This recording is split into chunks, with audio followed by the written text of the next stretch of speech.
ईश्वर को याद रखो और हमेशा सच बोलो। जब औरतों ने तरक्की की, अमेरिका ने तरक्की की। अपनी असफलताओं को अपने आप को परिभाषित मत करने दो। पैसा केवल एकमात्र उत्तर नहीं है, लेकिन यह एक अंतर बनाता है।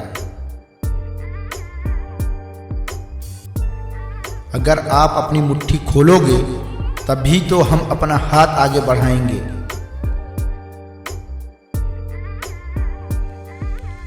तुम प्रोत्साहन से क्या समझते हो? यह एक लागत है और यही सबसे बड़ी बात है। नामुमकिन मुसीबतों के वक्त जो लोग इस वतन से मोहब्बत करते हैं वे इसे बदल सकते हैं। मुझे लगता है कि जब आप अपने चारों ओर धन को फैलाते हैं तो सभी के लिए अच्छा होता है। आर्थिक रूप से बलवान हो जाना ही मुश्किल का हल नहीं है, लेकिन यह हिम्मत जरूर देता है। जो लोग अपने देश से प्रेम करते हैं वे असंभव बाधाओं का सामना करते हुए इसे बदल सकते हैं। यदि आप सही रास्ते पर चल रहे हैं और आप चलते रहना चाहते हैं तो आप निश्चय ही प्रगति करेंगे।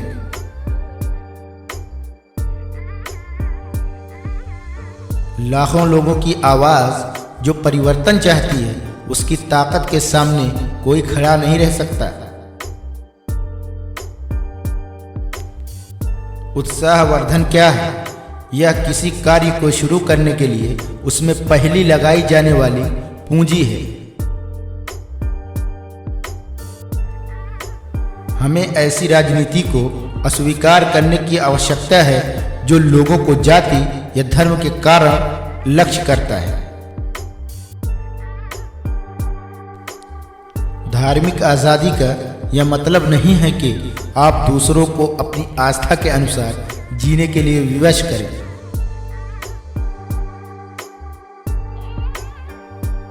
हमारी सुरक्षा, हमारी अर्थव्यवस्था और हमारे गिरह के लिए बदलाव लाने का हम में साहस और प्रतिबद्धता होनी चाहिए।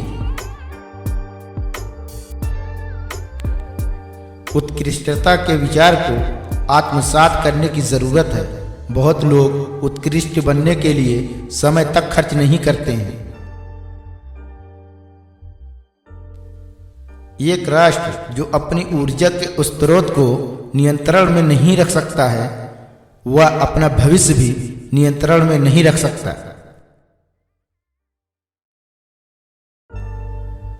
हमने साबित किया कि हम वे लोग हैं जो अभी भी बड़ी चीजें कर रहे हैं और हम सबसे बड़ी चुनौतियों से निपटने में सक्षम हैं। जहां हम आज हैं वहां तक पहुंचने के लिए हम सबने बहुत खून पसीना और आंसू बहाया है, लेकिन हमने अभी बस शुरू किया है।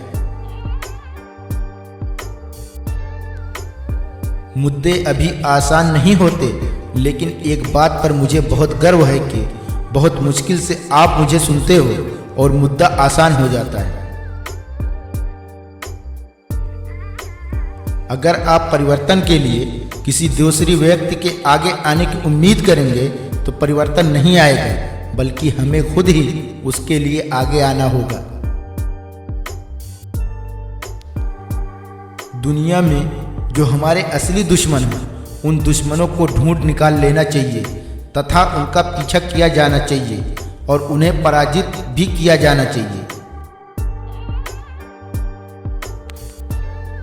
बदलती अर्थव्यवस्था के माहौल में किसी के पास आजीवन रोजगार की गारंटी नहीं है, लेकिन सामुदायिक कॉलेज जीवन पर्यंत रोजगार की सुविधा प्रदान करते हैं।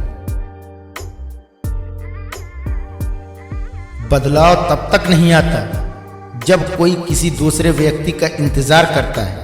हम ही वो व्यक्ति हैं जिनका हमें इंतजार है। हम ही वो बदलाव हैं जिनकी हमें जरूरत है। सिर्फ आज के श्रमिकों को प्रशिक्षण देना काफ़ी नहीं है, हमें कल के श्रमिकों को भी तैयार करना पड़ेगा और इसके लिए सुनिश्चित करना होगा कि हर बच्चे को विश्व स्तरीय शिक्षा मिले। हमारी उच्च शिक्षा प्रणाली उन चीज़ों में से एक है जो अमेरिका को असाधारण बनाती है। पूरे विश्व के लोग यहाँ आने और यहाँ अध्ययन करने की इच्छा रखते हैं और यह एक अच्छी बात है। एक अच्छा समझौता कानून का एक अंश, एक अच्छे वाक्य या संगीत की एक अच्छी धुन की तरह है। हर कोई इसे पहचान सकता है और कह सकता है कि यह काम करता है और समझ में भी आता है। मेरी 2 बेटियां हैं, एक 9 साल की और दूसरी 6 साल की। मैं उन्हें मूल्यों और नैतिकता के बारे में सबसे पहले सिखाने जा रहा हूँ, लेकिन अगर वे एक गलती करते हैं तो मैं उन्हें एक बच्चे की तरह दंडित नहीं करता। सही काम के लिए सही जगह पर किया जाने वाला समझौता कानून का ही एक रूप है। यह एक अच्छी सोच है, एक पसंद किया जाने वाला संगीत है। सभी इसे समझ पाते हैं और कहते हैं कि यही है जो काम करेगा। हमें यह याद रखना चाहिए कि हम एक अमेरिकी परिवार का हिस्सा हैं। हम समान मूल्यों में एकजुट हैं और इसमें कानून के तहत समानता, सार्वजनिक व्यवस्था के लिए बुनियादी सम्मान और शांतिपूर्ण विरोध का अधिकार शामिल है। यदि हम अपने मूल्यों के लिए एक कीमत अदा करने को तैयार नहीं हैं, यदि हम उन्हें साकार करने के लिए कुछ त्याग करने को तैयार नहीं हैं, तब हमें अपने आप से पूछना चाहिए कि क्या हम सही मायने में उन सब पर विश्वास रखते हैं।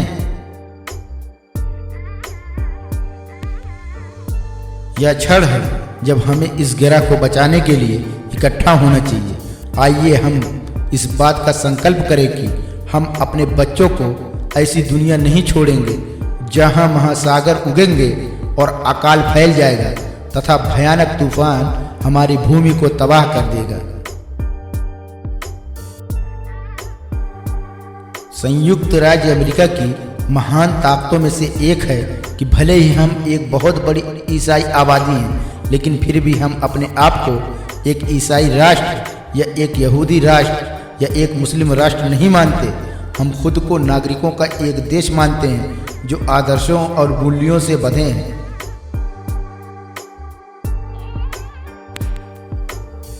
मुझे पता है मेरा देश अभी खुद को उत्तम नहीं बना पाया है। समय समय पर हमने अपने लोगों की समानता और स्वतंत्रता का वादा रखने के लिए संघर्ष किया है। हमने अपनी तरफ से गलतियां की हैं और ऐसा समय भी आया है जब हमारे कार्य दुनिया भर में हमारे सर्वश्रेष्ठ इरादों पर खरे नहीं उतरेंगे।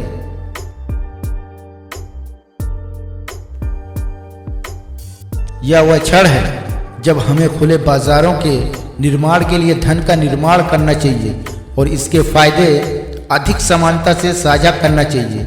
व्यापार हमारे विकास और वैश्विक विकास का आधार है, लेकिन हम इस विकास को बनाए रखने में सक्षम नहीं होंगे यदि यह कुछ लोगों के पक्ष में है और कुछ के नहीं।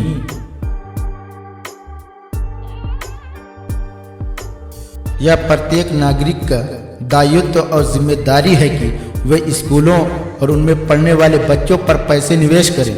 हमें उन बच्चों की इच्छाओं का पैसे निवेश कर पूरी तरह ध्यान रखना होगा जिनके अंक हमेशा अच्छे आएं और सफलता के लिए हमेशा सोचते रहें। उन्हें ये बताना होगा कि वे भी दूसरे बच्चों की तरह पढ़ लिख कर आगे बढ़ सकते हैं।